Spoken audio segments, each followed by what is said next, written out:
Welcome to the Healing Manifest podcast, where we focus on the four pillars of life: physical, spiritual, financial, and mental well-being. Our guest today is a motivational speaker, best-selling author, and an award-winning filmmaker. As a founder of Optimal Living Summit, a health and wellness agency, he leads panels, workshops, and events designed to help people become their best self, very similar to ourselves here. And as a certified life and business strategist, he is passionate about the transformation and empowerment of others. Please welcome our amazing guest here today, Michael Challenger. Nice to be here. Thank you so much for having me. It's great to have you. Yes. Honestly, like I said, when I found your page and I found a lot of what you do, I saw so much overlap of what we do. I was like, I have to have you over. I knew this was going to be the conversation where I got so much of what I wanted to have out there for people. So please walk us through, because even more than just being a motivational speaker, you have an illustrious story. So just walk us through that path that drew you to becoming a motivational speaker. Yeah, I mean, I think that my journey, the idea of curiosity for me as a kid has always been in the forefront of my life. I've always been really just, life itself is just, it's beautiful and it's exciting. So I've always wanted to just understand what I could achieve in this lifetime and, without any limitations. And so, but I was basically, to give you kind of a really, where kind of all started to really begin was I got scouted as a kid in the performing arts. And somebody said, if you work with me, I think you'll do exceptionally well. So I worked with this woman for a very long time. And so I was about 13 years old when I started to do music videos, and I was training in the studio and just trying to get familiar with the performing arts. And so my first international contract was when I moved to Italy. And moving out there was really the beginning of when I understood what is possible, right? And back then, when I was a lot younger, there wasn't social media, there wasn't any of it. So it was very, for anybody who actually heard about what I was doing was like, where is he going? Like, what is he up to? Like, this guy's always, traveling and up to something. So that was the beginning of just like the concept of curiosity and just what's possible. So when through the performing arts and working with some exceptional people, commercially it became really interesting. And so I started to work on shows like Dancing with the Stars and being a part of musical theater shows and just being able to work, which was a gift, right? It's a hard industry. And so when you get an agent and when you get people who actually want to just work with you, it's wonderful. Oh, is this you working like these shows in front of the camera or behind the camera? So this is actually me performing in front of the camera. Oh, okay. So as just talent. Wow. Right. So being able to choreograph, even directing, but not necessarily. Directing took a different stage as time went on. But I had been in the business long enough to be able to just really be a triple threat, singer, dancer, actors. Right. So I was and with choreography and directing as well. So it was just when I had a chance to do a project that I loved, I would really focus on getting that job and make it happen. Okay. And so, yes, it sounds like a lot of it came from your work in the performing arts. And so from working in the performing arts, my apologies, is that where it came, where you were just being a voice and being able to perform and talk in that manner? Yeah, I think for myself, the performing arts was, I hid behind the performing arts. So when I think about it now, obviously at the time I didn't really understand what that was, but it was, I did what I was told. I showed up and I did my gig and I gave 120%, but I wasn't, in full voice. I never really wanted to showcase who I really was. It was always hiding behind a character or hiding behind, whatever the gig was at the time. So it only, self-development and where things started to transition for me was much later in life when I realized that motivation was a part of my experiences along the way. And that was just kind of I would say the common denominator. Wherever I went in my life, I was always motivating, empowering individuals to be their best selves. It was just a part of who I was naturally. So people would always come to me and talk to me privately about their stuff, and it was just kind of a thing that I did, but then it became an actual thing as time progressed. Okay. So I assume that you were, because I find people who are speakers and they find this from what they're doing, of listening to what you're saying, how you found yourself being behind the roles, but you knew this was something that was in you. Like these are things, this is an aspect that was always with you. Were you someone that just felt like you were kind of a natural leader, it sounds like? I was always a natural leader, but I didn't actually like the idea. I had a massive fear of public speaking. And I understood, why I was, because most of the time when I would public speak, I wasn't prepared, or I was very much, I would do things at the last minute. So with, lack of preparation and trying to show up in front of people, it's a disaster. So when I took the time to really delve or understand what it is that I was involved with, it always ended up being something that was like, wow, like you need to do this. So, the messages that people would actually tell you, right? I would pay attention to what people would say, is it something that I would do? Was it something outside of what I was doing professionally?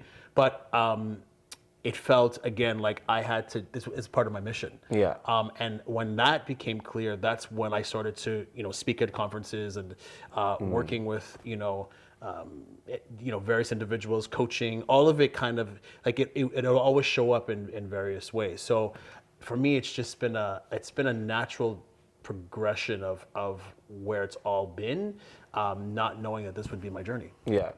And there's a lot to make with yourself with starting with being in front, and as you say, you did a lot of choreography as well, right? Yeah. There's aspects of helping direct people, helping lead people in those fields there.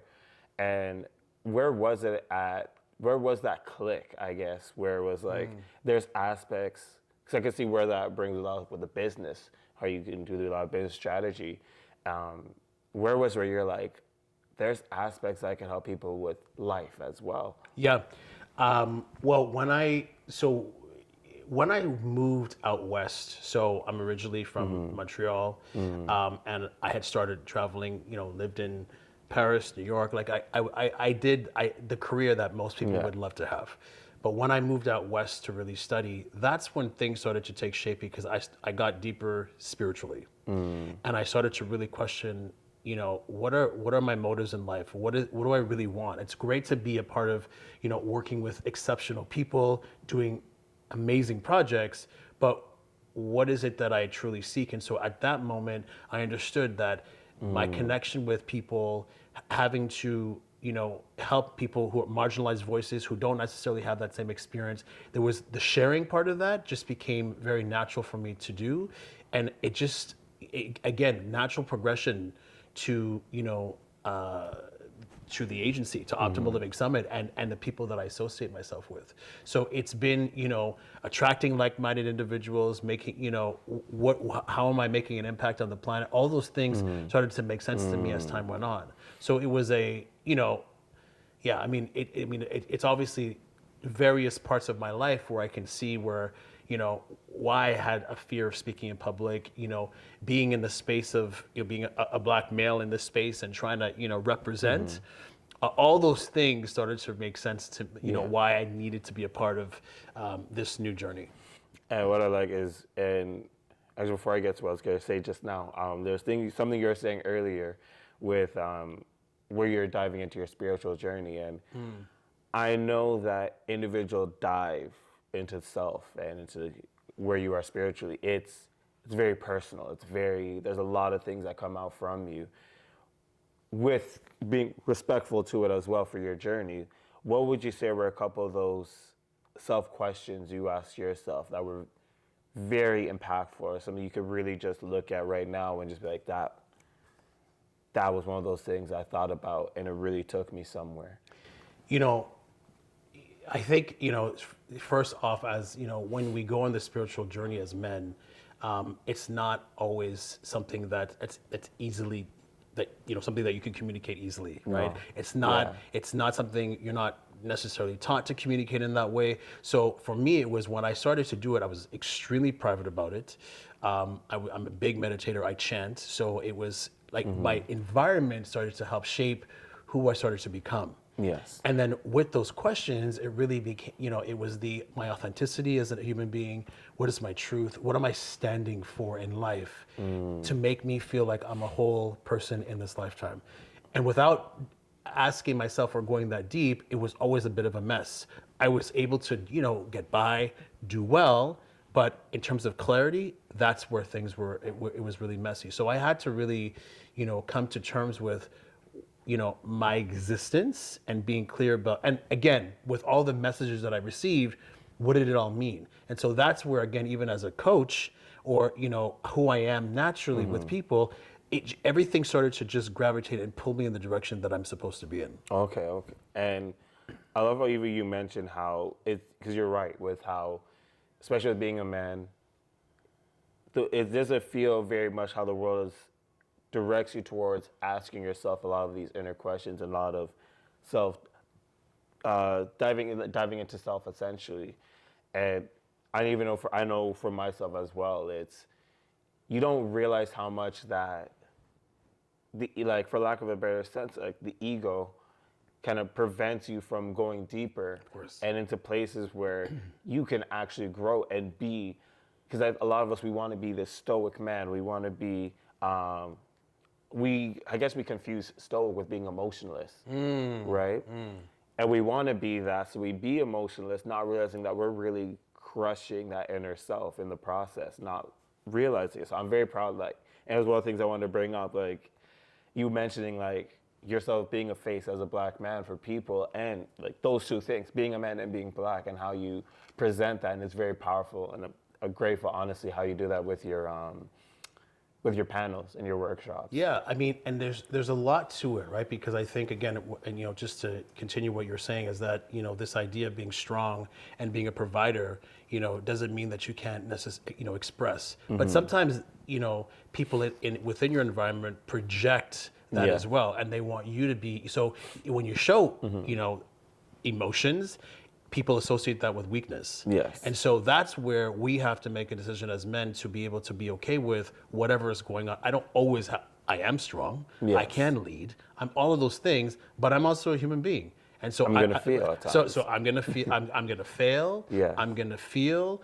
I'm gonna need to express. And who is going to support me in my environment to make me feel like, as a man, I'm whole? So it's just great, because a lot of men now, specifically when I do, because I've done a couple of men retreats where, really successful men who who have a lot of pressure, don't get access to having really deep, profound conversations that are necessary for their health, right? Statistically, men are known to commit suicide based off of the responsibilities and not best how to express. So it's important. We have to be able to create a platform or just a safe space for men to just be themselves and essentially be human. Yeah. Right.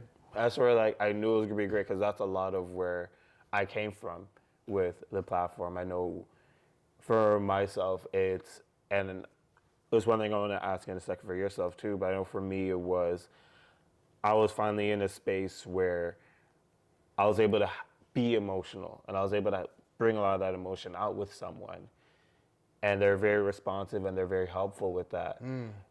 But it wasn't so I was getting to realizing that I'm starting to also I'm starting to trauma dump on this person, and it took me to grow and realize I'm actually all of this hurt that I'm expressing. This is the first time in all these years of my life I'm able to get this out. But because it's so much at once, I am trauma dumping on this person, and it made me realize that as this person had to go from my life, grateful for this person, I respected it, because I'm thinking to myself, you needed to, but you were still the person that I needed to help me understand my emotions. And I was able to now understand my emotions and be like, okay, this is what's happening. My awareness is now what's key for me to be the person that I want to be. And as I started diving into those things, I found myself becoming a lot more balanced. And it wasn't that I was either crushing everything down and suppressing things, and I wasn't also letting everything out. I was able to find that healthy medium. So I wonder if it was a person for yourself that you're able to have that, or if it was a way that upbringing came about for you that helped you find that healthy medium? It's a great question. I think, it took me a lot of time to, to even develop that ability to communicate with my friends much later in life. I didn't, I was essentially taught to not communicate and to be very private about my life. So I think that's within the community, my community, but in various communities as well, right? Being private, being stoic, being a man, being strong, like, many communities can understand what we're saying. But I started to understand when acting for me was really kind of the key to understanding emotions, right? I mean, when you're being guided towards your emotions and you're being and literally trained to have access to those emotions, that was the beginning of really being able to understand myself on a deeper level. So acting is great because it's like whether you want to do professionally or just for yourself, you get a better understanding of who you are and being able to express it to other people. So that was kind of the beginning for me.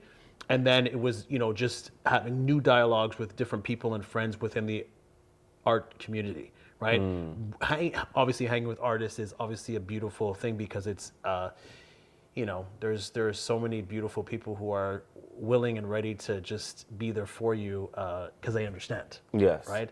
Walking into a medical office, not so much. Right? Yeah. So you know what I mean? So it just depends where you hang. But I think that was kind of the beginning when I realized, oh, okay, this is good for me, whether I choose to do this professionally or not. And it's making me realize, as you say that, the amount when I look at the quote unquote positive male role models that are out there in society, a lot of times those celebrities they're usually actors. Like when I myself, as I started to dive into want to educate myself more in this space, it was people such as like Terry Crews, Anthony Mackie. When they spoke, they were saying things that had a lot of emotional maturity, and I appreciate them so much from their aspects that they bring aboard. So I see a lot of that, as you say, how acting taught you a lot with emotion. I can see that correlation.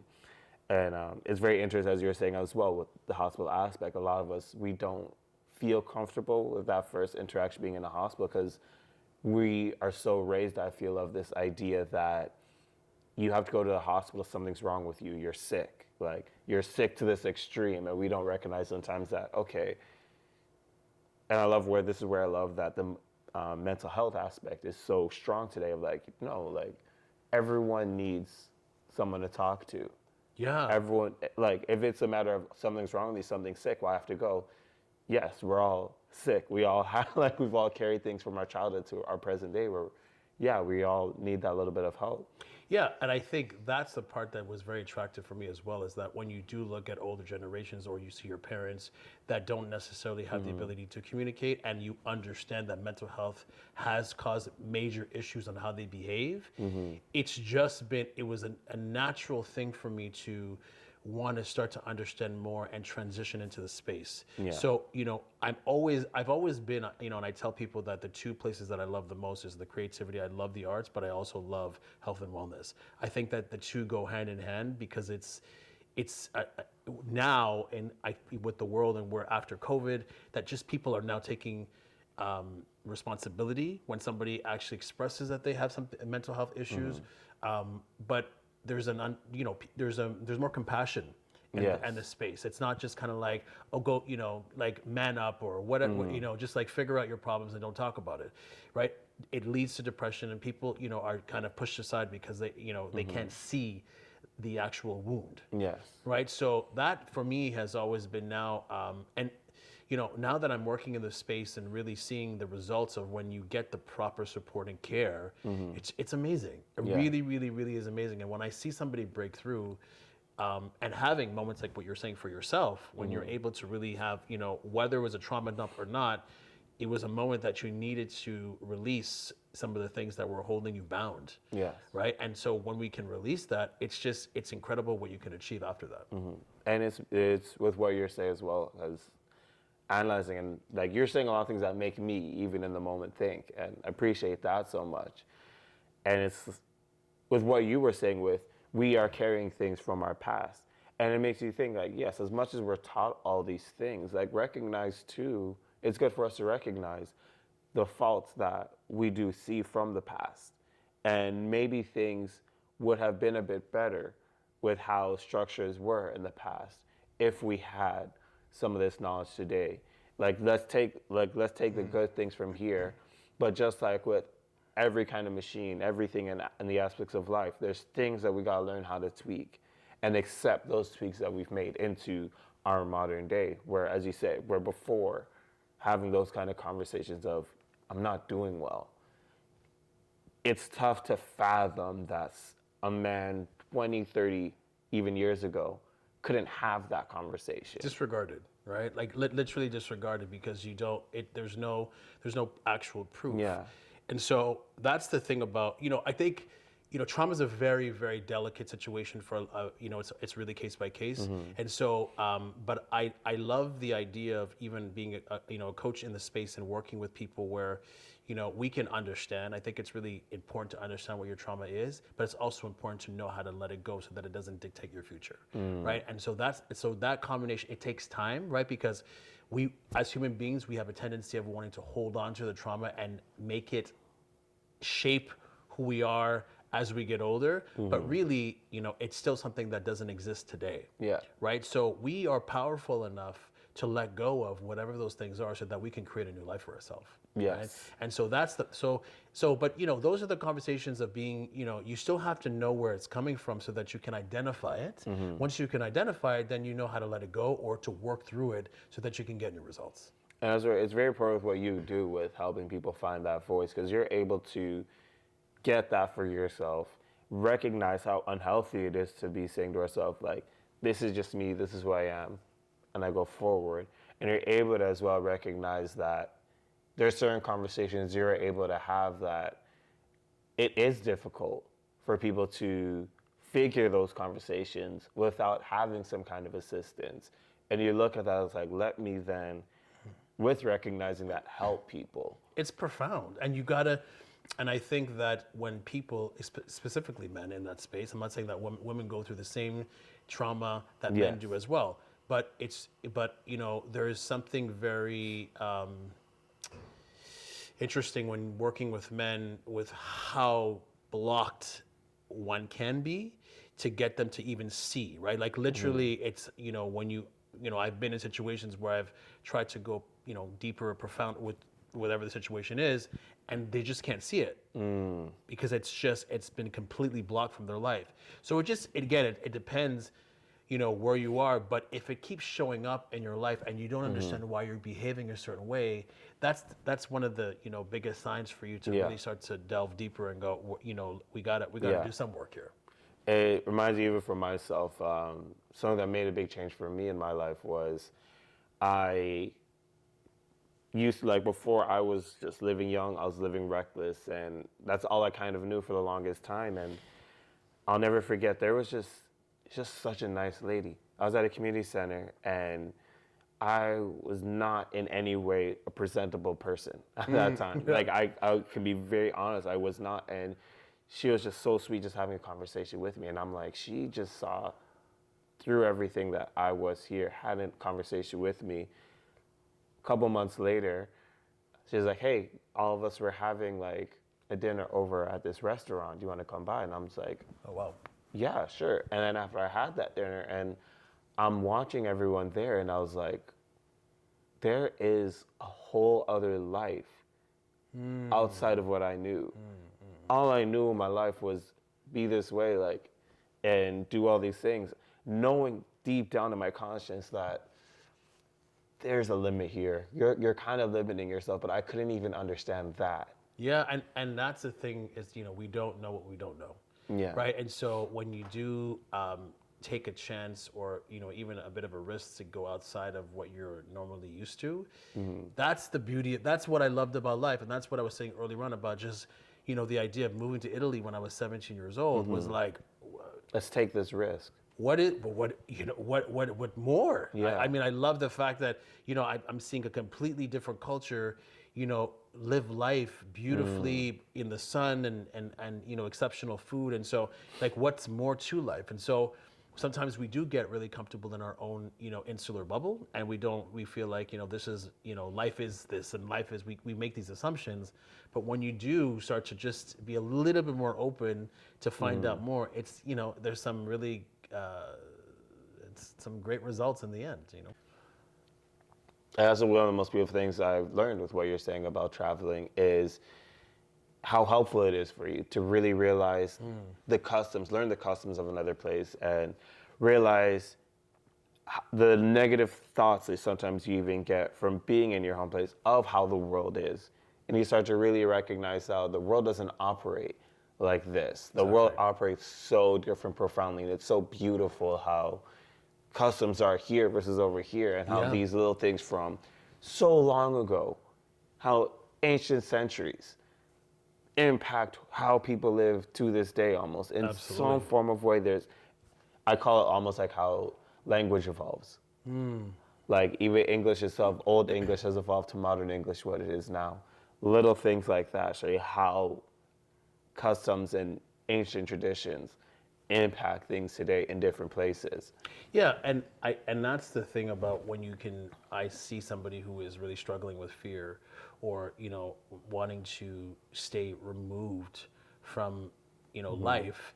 It's not something that I or anybody should judge. It's just if we can empower them to want to like you said, where you were to where you are today, and having that woman just take you outside of being reckless. Yeah.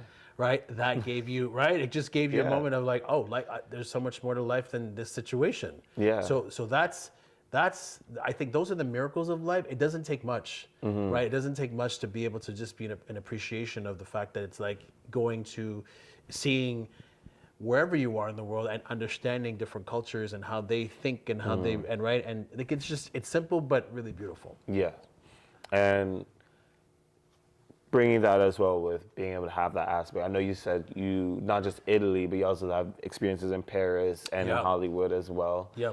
How did was there a similar aspect as well where you're just like, let's just see where the world is, or was there something that brought you to those places? Yeah, no. I mean, I was fortunate that they were all work related. So when I actually moved to Paris, I did a musical called Chicago, and so I was one of the performers. I had just finished doing The Lion King. No, wait, is that what I did? Hold on. I did. I finished just doing The Lion King, and then I flew out to Paris to do Chicago, and it was of course, when the opportunity presented itself, I did the audition. They were like, we would like for you to be a part of the cast. I mean, of course, and I speak French, so it was just an easy decision for me to go out there and to experience Paris, but obviously with performing. So those moments, right? Like I think in retrospect, back to all the things that I had access to at that time, it's like what an incredible life. Of course, it's not always so crystal clear. Like, of course we're saying it now and it sounds like it's this beautiful thing, but there's the journey. There's so much things. There's so much in between that one, it's like understanding, where does one go after this particular gig as an artist, and you're around all of this exceptional, like, these people, and what's next. So it's just constantly, looking at yourself of like, the evolution of self is really amazing in the end. It's so beautiful how like you said, it sounds like it's so linear, but literally, like you said, especially when you're a freelancer or some form of art, I find like these things happen right as you're in this panic state of what is next. I'm in this place, I don't know what's happening more. Yeah, and because you don't know, I mean, at the end of the day, we just want to work, right? Yeah. So when you it's great if you have an agent, and it's great if it lines up, but I mean, that's not the world that we live in. And especially, one of the things that I experienced was during the pandemic, I had my production company, I had things were moving, and then everything stopped. So I was dabbling between two businesses, and then obviously one stopped, and that was a massive shock, impact, like everybody else. But I had to figure out quickly of how to move and transition in another. So it's not that easy, but we gracefully come back and keep going. It's like I can imagine that for yourself too, where you realize these things, and with yourself also being a business strategist, you hear these things a lot from other people. And what I wonder is when people come to you and they're like, hey, I need some help with what I'm doing, or you have like businesses that come to you as well. Yep. We're gonna get to that as well in a bit. But what do you find are some common obstacles that people come across? Yeah, what the biggest thing is confusion. I think a lot of people are, we are inundated with so many different messages of who we should be, what's the next move. There's always a new app. There's always a new program. There's always a new there's so much information that people don't know necessarily how to stay grounded with themselves. And so that for me, when I'm trying to understand, I always got the analogy of like the quicksand of fear, like somebody's actually sinking in the fear. And so when I take them outside of that and I bring them back on land, that's a whole other journey of them understanding who they are, where they want to go, what makes sense for their sense of happiness, and not compare it to others, right? Because that's the thing that kills most of us, is that we're always in a state of comparison, right? I should be here because I'm this age. I should have this, I made a mistake, or I have kids, or whatever the situation is. It's just trying to get them back to their true, authentic self and start making decisions from there. So it's, that part isn't easy to hold on to.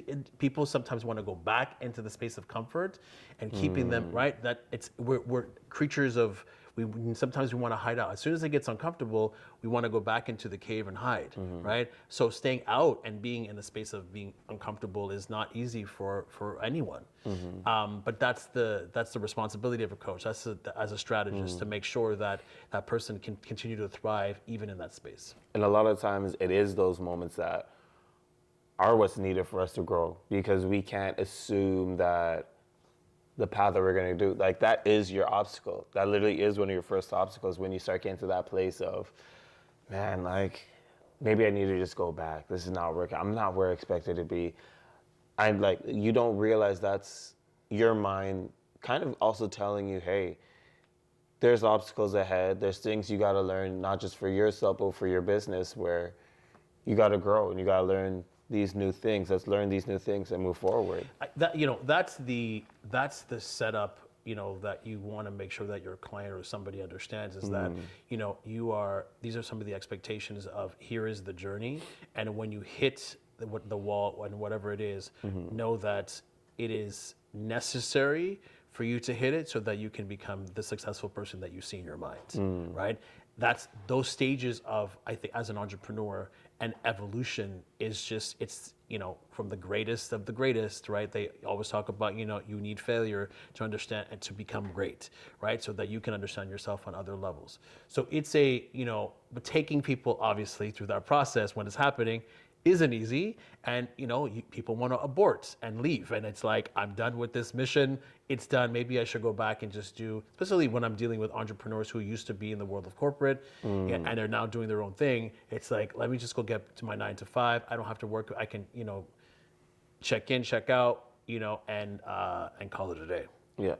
And you must recognize, because you're able to get people from that state of mind out of there. And I can only imagine what it's like when they come up back to you and they're like, wow, like, thank you for saying that to me. Yeah. I mean, I think that's probably, as a leader in the space, whether it's corporate or or individual, whatever that is, when the person has a breakthrough, it's the most, I would say, gratifying experience to see somebody get it, right? That there's something amazing when humanity understands the power of who they are, what they can achieve, and you get to see that, objectively. There's something special. And for yourself, with starting to coach, Yes. and to where you are now, I can imagine, because I don't think people realize how difficult of a job it really is to learn how to coach, learn how to listen to what people are saying, learn how to respond to people, and give people what they need to hear, and learn how to ask people the questions to get them to that point. When you look back at it, how was that learning process for yourself? It's an incredible journey, because I never look at it as a person looking in. It's a we thing. It's always a we thing for me. So when I'm on the journey with somebody, we make decisions together. We come up with a plan together. We come up with tools together.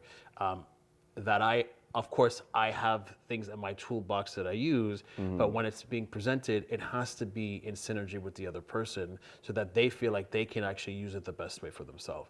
So, there's an extent, coaching, I think people are very frustrated with that particular space as well, because there's a lot of people who just claim to be coaches.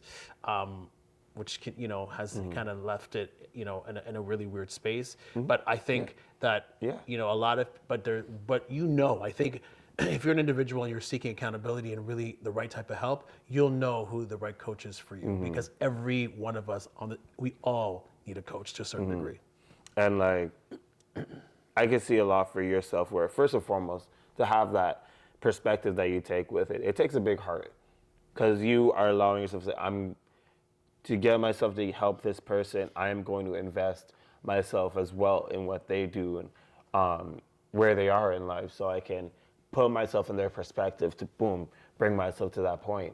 And I can see a lot with what, as you're mentioning as well, how it was just natural for you to kind of be a speaker and how you were in these spaces, right? It sounds like there's a lot of soft skills that intertwine with the two. Yeah, from the natural to really starting to look at the profession seriously and really studying it and knowing how do I bring it into my life and use it in the best way that I can, right? And I think that's the life experiences of a coach, and again, you can be a coach at any stage, I think, in life. It depends on who you are, what you've been through. But it's interesting when I hear, somebody came to the agency, he was 17 and he said he wanted to be a coach, and I was like, wow, like that's interesting. Like, I'm like, what do you have?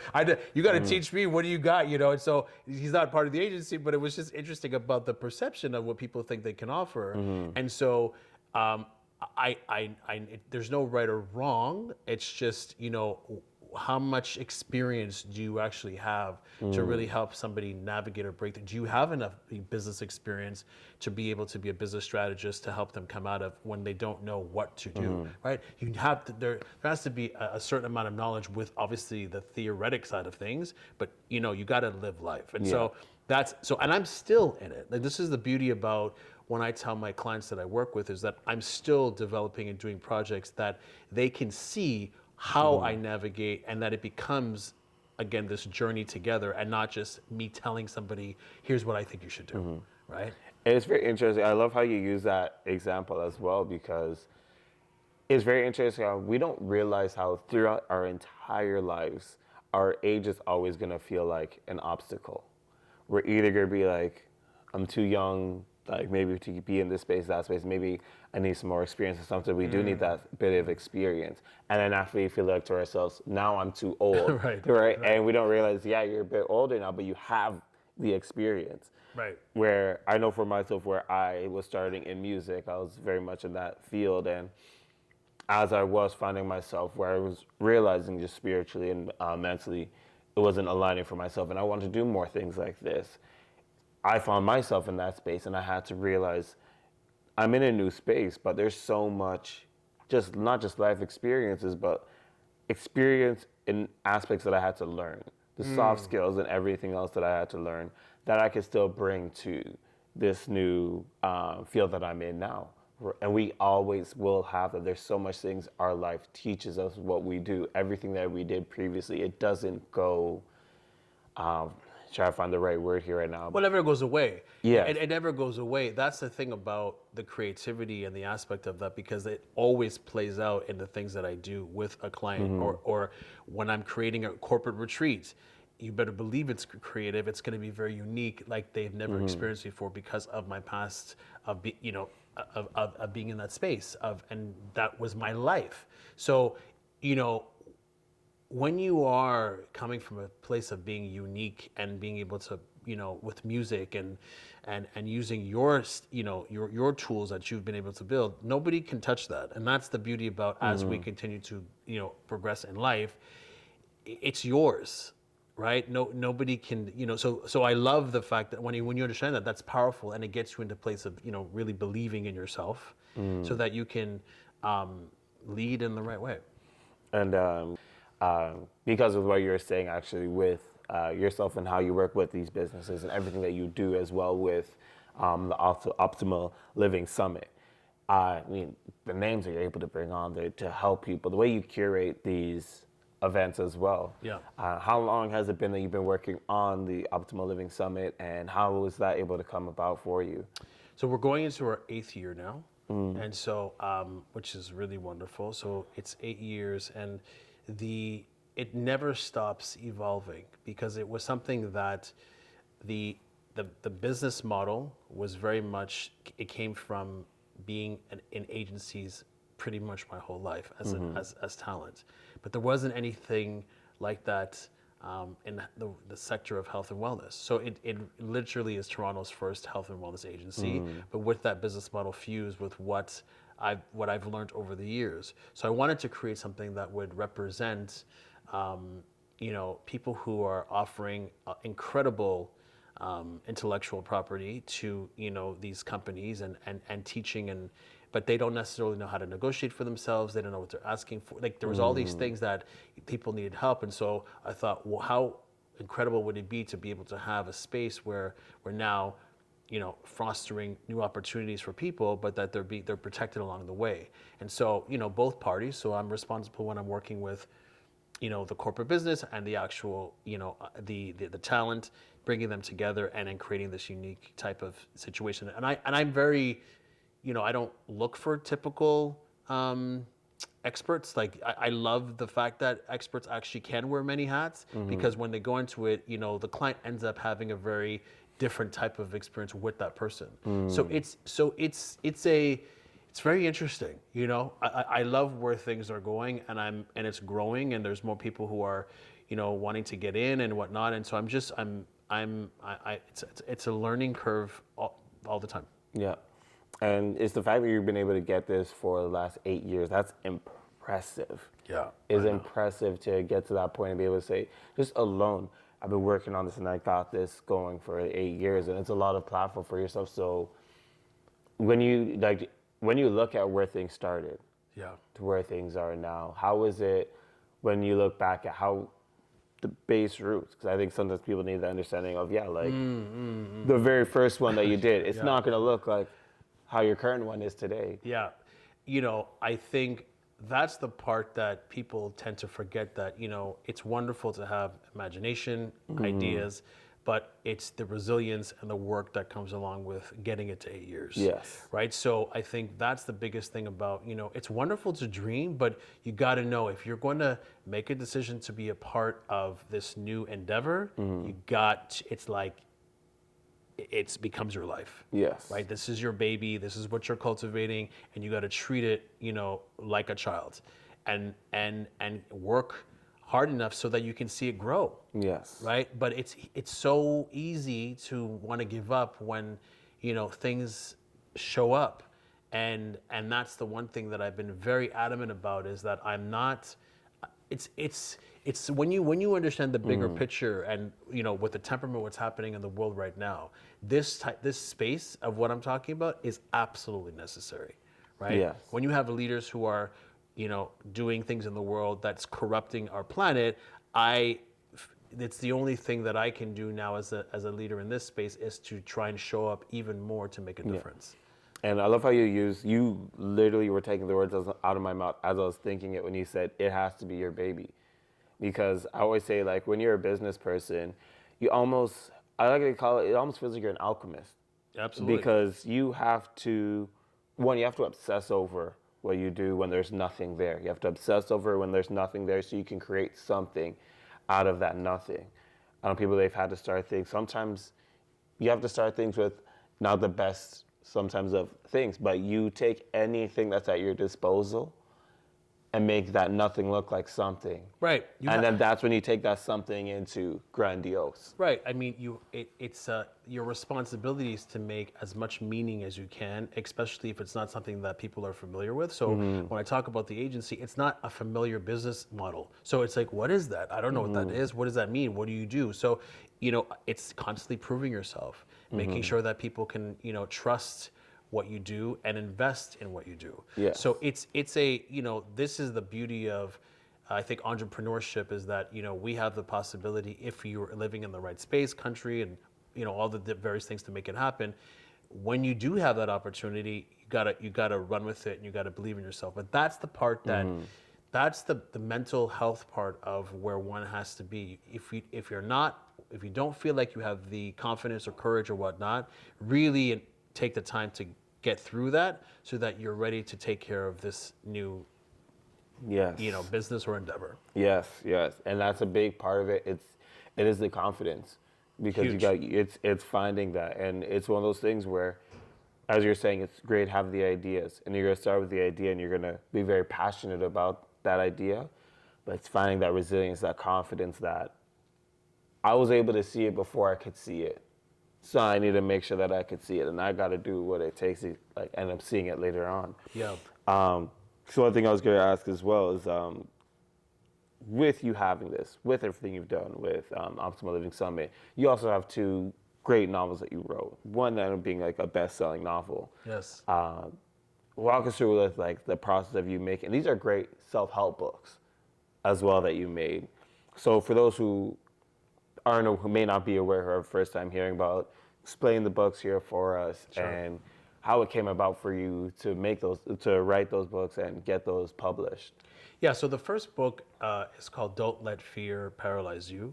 And it was that book specifically was various life experiences, but it was understanding the vibration of fear and what it actually does to humanity, right? And so we all have the experience with fear, and some of us live with it, and it cripples us.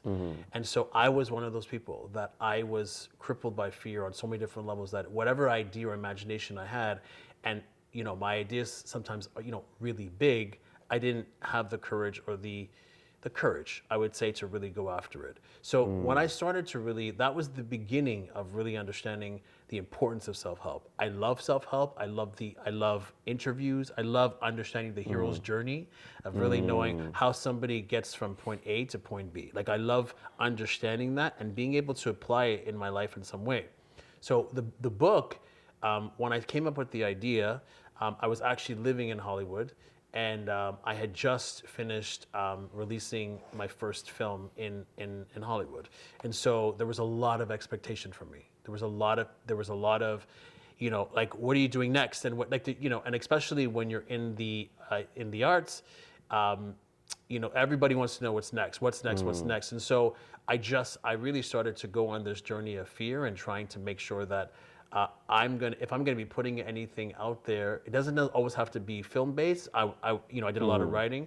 The book came from my truth and my authenticity of the fact that these are being paralyzed and fear is a thing, and if more people can understand it and really start doing the work, they can set themselves free to a certain degree. It's always going to show up, but understanding it is the key. So it's an interactive book. People, when they read it, there's questions that people can actually go through so that they can analyze what is that's holding them back. And the second book is called The Internal Struggle, which hasn't come out yet, but it's the continuation of the things that will constantly come up, that internal struggle, and knowing how to master that. So it gives people new tools of being able to get out so that they can get to this next level and continue going. And I love how it's a continuation, and it brings right back into it. And I remember you mentioning when you were in Hollywood, and that was, I think you said that was 7 years ago, I think it was. Or? Yeah, I came, so I've now been here back in Canada for 10 years. So it was 10 years ago.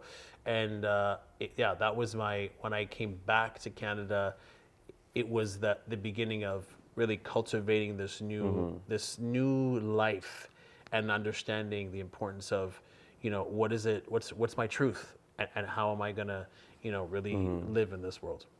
So, and you're able to get from that period to creating this novel, and with getting it published, as you see it published, and you're seeing people are like, oh, this is speaking to me. Right. And you're seeing that grow as well. And you're like, wow, like I did something, I was able to speak to other people.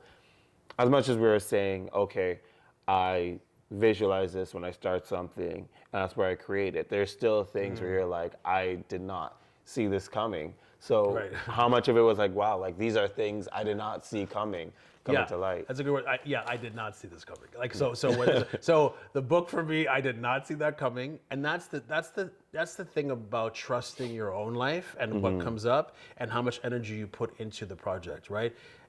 It made sense with the temperament of the world and the people that I was speaking to at the time of what fear does to people.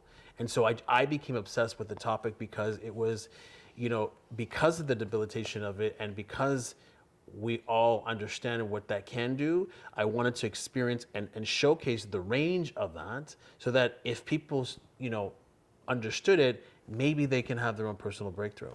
Right. And so all of that, again, into the space of, coaching, all of that came from the book. A lot of that came from this idea of, what do people need? What does society continuously, project on us is fear-based, imagery and stories that keep us in that space, right? So we have to take responsibility of facing it, looking at it, and understanding that most of the time it's just an illusion. Yes. Right? It's not even real. Yeah. So when we can really get past that, then on the other side of fear, it's actually really beautiful. And that's why I like the title of the book being "Don't Let Fear Paralyze You," because it speaks so much of its own. Like it speaks so much itself, and that's one thing where we talked a lot about the starting process and how the starting process can be, but sometimes it is that how to start. Yeah. And we take so much of sometimes even the outside world and our own internal voice saying, I can't. And it's funny, someone will say to me that made me rethink how I approach things, and it's just the biggest problem people have is that they don't start. Sometimes it's just if you don't have everything how you want it, you can't wait for yourself to have everything the way you want it. You just sometimes just have to go for it. Yeah, we have a tendency to have want things to be structured or perfect, but we cannot worry about the how. If you start to worry about the how, it's never going to get done. So that's for myself with the book. It was something that when I started to write it out, it was a personal experience where I was just like, it was a metacognitive experience of me just trying to get things on the paper and expressing what fear looked like for me. And as time went on, it was like, this is not just for me. This is actually, this is speaking to others as well.